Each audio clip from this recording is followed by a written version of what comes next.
respond to Mr. Shearer's misinformation about separating children from their parents. Number one, every day in the United States of America, when someone is arrested, they're separated from their parents, just to clarify that.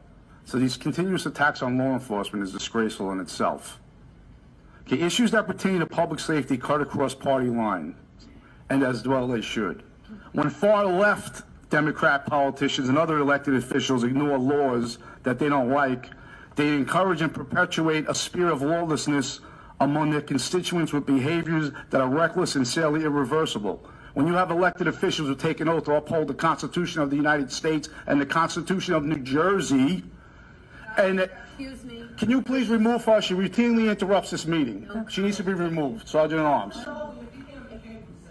Excuse me. Behave yourself. The public, we have paid you. You folks are going to interrupt counsel while they're talking. I'm going to ask the officer to remove you from the meeting. You were given the courtesy of sat here and listened putting to your everybody. points forward without comments from anyone else. No. Now you respect them when they're giving their comments.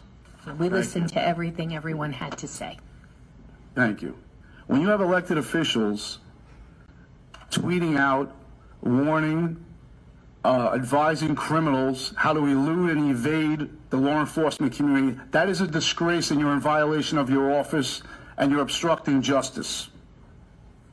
The reality is that a sanctuary state is about identity politics, dimly veiled under the tactical agenda of socialists who want to shame the public into believing anyone who opposes them are racist or xenophobic haters.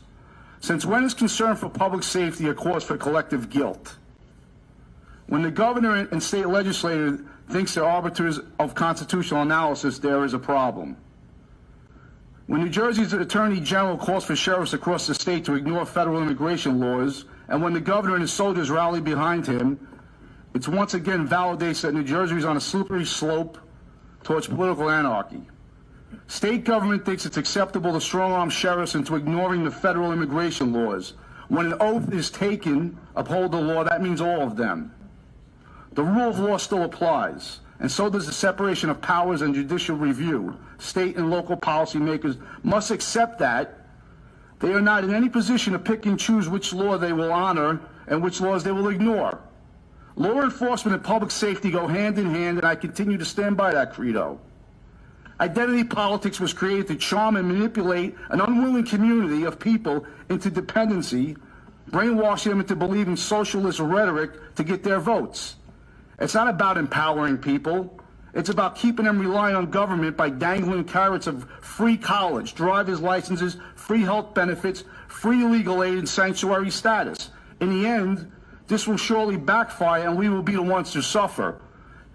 This policy is insane and is anti-American.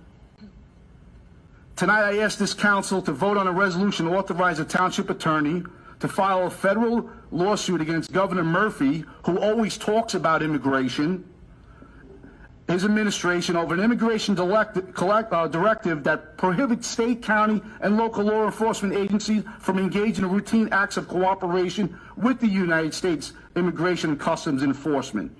This is about public safety, not about identity politics. And it's disgraceful in a post-9/11 world that we need to sit here and discuss that. Americans come first. National security comes first. No one up here is advocating against legal immigration. That is a consistent socialist prop that when you oppose illegal immigration, you immediately use the racial word, which is extremely reckless.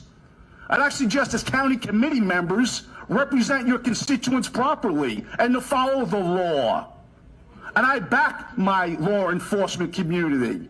And what the elected officials in this state are doing by warning criminals, you're putting their lives in danger. By county jails not cooperating with ICE and forcing them to go on home entries and apartment entries and now hiding in vacant buildings, you're putting their lives in danger. And by the way, they have families. I am so tired of hearing this nonsense. This governor is a disgrace. And if you worry about spending money, call him up. $3.1 million for legal fees for illegal immigrants. Okay, come here the right way. There's legal ports of entry. Go to one of them and apply for asylum.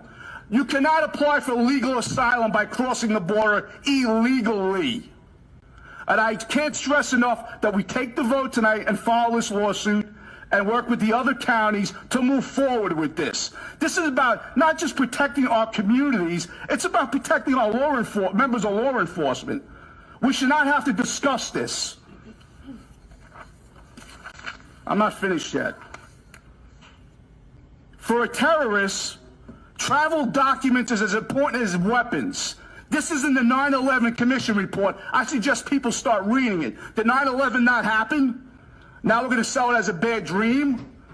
You have elected officials that want to abolish Homeland Security, which was created post 9/11 to protect everyone in the community.